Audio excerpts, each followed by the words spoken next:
This is one of the most painful stories I have come across in recent times. This Nigerian woman living here in the US, Maryland precisely, from her story. According to her, she's been doing well for herself, and this fellow Nigerian also came into her life in disguise of marriage. This man is married back in Nigeria and didn't disclose to her that he is married. The man introduced his wife to her as a sister. Unknowing to her, this man did a medical procedure that cannot allow him pregnant a woman, and he wasted 10 years of her time. So I will allow us to watch together, then I will give my little reaction to that. Now, let me tell you about Femi Adeyemi before I tell you what he did to me. Because if I start to talk, if I open my mouth and talk about what Femi did to me, if I start with the betrayal talk, you will not understand completely how this man fooled me. We met in 2012 in a mutual friend's housewarming in DC. I was 28 and he was 38. I was already established. I had a good job. I owned my own apartment. No financial drama at all. I wasn't looking for a man to complete me. I was just looking for a partner. Femi courted me properly. He met with my parents. He even sat with my father for hours. When he proposed to me in 2014, my mother was very happy. My father was very happy. My mother even called him a blessing. Before we got married, we had serious conversations. Conversations that every serious partner would have. We talked about children, our finances, basically our future in general. I wanted children. 3 or 4 children. Family means everything to me, and I let him know that. Femi said he wanted children too. He said he wanted 3 children, and that we will start having kids as soon as we are done with our wedding. It seemed like we were perfect together, so we agreed on that.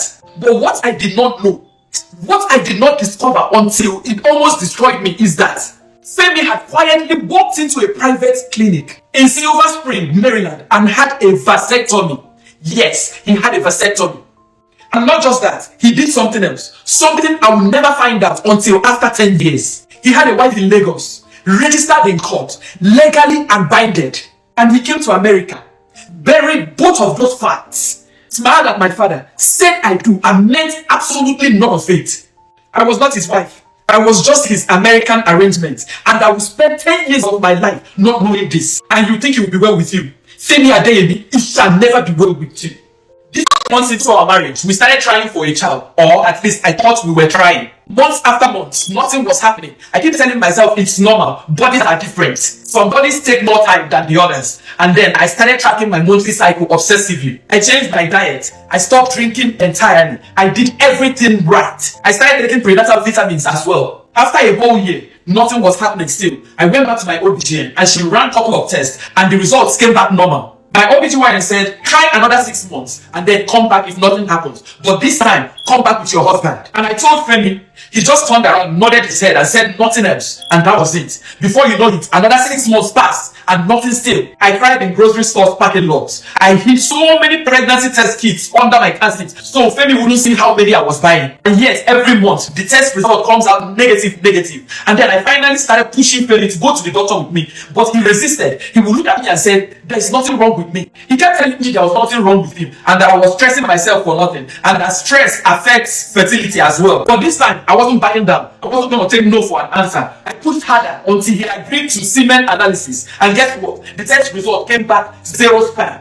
0 sperm count, you guys. 0 sperm count. And the doctor said it might be a poor sample. And then he should come back next time to try again. And he thanked the doctor, got up and walked away. I walked behind him while we were walking to the car. He seemed so unbothered. And I was like, my husband just found out that he has 0 sperm count. And he seemed not to care. He seemed so unbothered. I should have listened to what that calmness was telling me. I should have listened, but I didn't. And I blamed myself for the next 10 years. And at some point, I was so confused, I didn't know what else to do. So I went ahead and signed up for IVF. And he didn't complain. He didn't try to stop me. He will watch me run towards a wall that he already built. And then he will watch me hit it over and over again. And he will say nothing. IVF is not a simple thing. It takes tons of poking yourself with needle on your stomach every morning. It takes a lot of money. It is not a simple procedure. And this man went with me to every appointment. He drove me to every appointment, held my hand in the waiting room, looked at me with this patient, gentle expression that I thought it was love at the time. And I'm now just finding out that it was never love. Nah, it wasn't love. It was management. It was him keeping me calm, keeping me in the marriage, and keeping me from asking the right questions. On the second round of the IVF, I had a very bad reaction from the hormone injection. I was bedridden for 4 days. I was so bloated. I was feverish. I was in real pain. When I say pain, in real pain. And I remember Femi would bring me soup, sit beside me on the bed, and watch me eat it. And I was thinking to myself, oh, this man loves me. I was wrong. 3 rounds of IVF, 3 failures, 31 negative pregnancy tests across my 4 years of trying. 31. After the 3rd round of the IVF failed, my doctor called us and sat us down, and she said she needed a more thorough analysis of Femi's spine.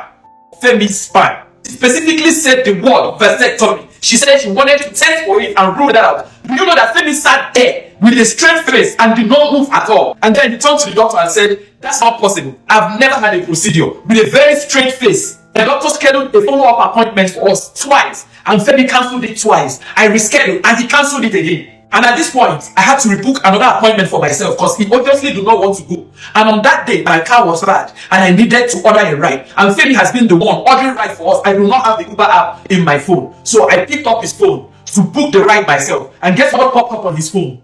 His calendar. And on that day, on Wednesday, 2013, everything started unraveling. Everything. And then I decided to scroll down his call log from that week. And there was this specific number that stood out. He had called that number 3 times every day before that Wednesday. So I took the number and then went inside our bathroom, locked the door, sat down inside there and put that number on Google. When I put that number on Google, you guys, guess what popped up? It was a men's health vasectomy clinic that popped up on my phone. I was shocked. I was beyond shocked. I sat down on the cold towels in the bathroom and I stopped breathing for a few seconds. And when I say I stopped breathing, I'm not joking. I stopped breathing for a few seconds. And then the next morning I confronted him. I showed him the clinic number. He looked at the phone number. And then he turned around and looked at me. The expression on his face, The expression on his face, I don't know how to describe it. It was not guilt at all. It was not panic. It was something quieter and more devastating than both of them. That expression was more like a relief. Like a man who has been holding his breath for years and he's finally allowed to exhale. And he turned to me and said, I am sorry, I was going to tell you. And I asked him, when? When were you going to tell me? All this while you were driving me around to hospital back and forth and you knew what you did. When were you going to tell me? Femi, you watched me do 3 IVFs. You watched me inject myself every single morning. And you would think he's sorry. But guess what? He turned around and said, well, the IVF wasn't going to work anyway. And I told him, yes, of course, it wasn't going to work because of you. And you knew it. And you sat down in this waiting room every single time, knowing what you did. He did not deny it. He did not even as much as try to deny it at all. He just sat on the kitchen table staring at me. He didn't deny it. And guess what? I haven't even found out the worst yet. I had my husband deported back to Nigeria where he belongs. And this is why. So after my husband confessed to me that he has a secret son from a secret relationship from a woman called Ronke in this same United States, and for 10 years of our marriage, I didn't know about it. I took the woman's name and I searched for her on Facebook. Luckily, she was on Facebook. I left her a message on Facebook, and after 1 hour, she replied. And it was as if she has been waiting for this day to come. So after she replied me on Facebook, we exchanged numbers and then we started talking on the phone. And that's when she revealed more information to me. During the 10 years of our marriage, Femi had introduced his sister to me, called Blessing, who lives in Nigeria. And she will call me most times. I call her too. I mean, she's my sister-in-law. I will send her money from time to time, especially during festive period. Most Christmas, I send her money. And here is the part that will shock you the most. I'm just finding out from Ronke that this Blessing is not Femi's sister. It is Femi's wife, his legal wife in Nigeria. He married her in church and both in court. They got married 5 years before Femi married me. So now, I had just found out that I am just his American arrangement to adjust his immigration status in America. And so I didn't confront him immediately. I needed to take my time and gather all the paperwork, all the evidence I needed to report him to the immigration. And so I hired an attorney in Nigeria to help me get all the necessary documents, all the court marriage papers that I need to be able to file a report against him. 3 months after that, the attorney contacted me. She said she had every document ready, and I went ahead and I filed a report to immigration.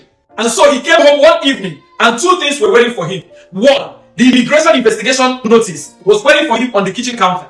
Number 2, me sitting across the table waiting for him.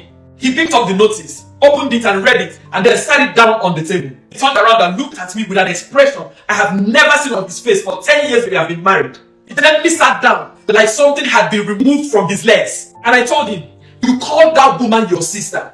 For 10 years, you called her your sister, Femi. For 10 years, I have sent her Christmas money. For 10 years, I have prayed for her on the phone.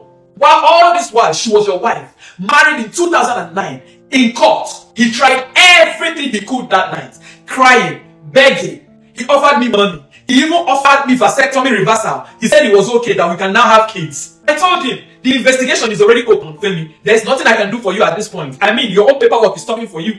Few months later, he was placed in immigration detention center, and 4 months after that, his green card was revoked. He filed in for appeal, and his appeal was denied. And 14 months later, Femi Adeyemi was deported back to Nigeria, where he belongs. And I was in my kitchen sipping tea.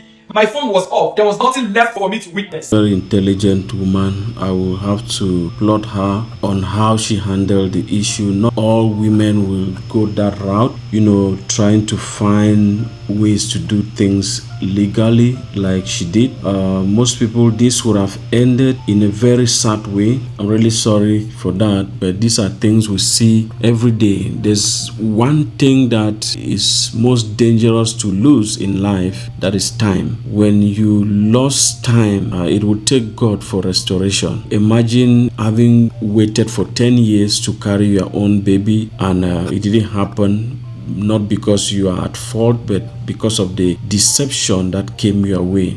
Is very unfortunate. And my take in this is, when you meet someone, try to be honest with the person. Go straight and tell the person what you want. If the person is okay with that, that is fine. If the person is not okay, then you move to the next person, instead of coming under disguise with love and all of those things. You sleep the same bed with the person, but you have an agenda. It is not a good thing. There's something called karma. It will always haunt you. Every actions we take is like planting a seed in the soil. It will eventually germinate, and you're not gonna be ready for the harvest. The harvest can be something disastrous. We need to learn how to be honest with one another. Now, someone can say, but she's beautiful, she can move on and all of that. Yes, she's beautiful, she can move on, but that 10 years, also think if she had a child 10 years ago and the child is around her at this point, I really feel sad for her. We have to learn these lessons next time. If you meet somebody that comes genuinely, if you have to pay investigators, pay them to go investigate this person from wherever this person is coming from, and that will do you a lot of justice as far as such issues are concerned. Well, I'll see you in the next one. Drop your opinion in the comment section. Tell us what you think about this whole story and what people need to do going forward. Peace.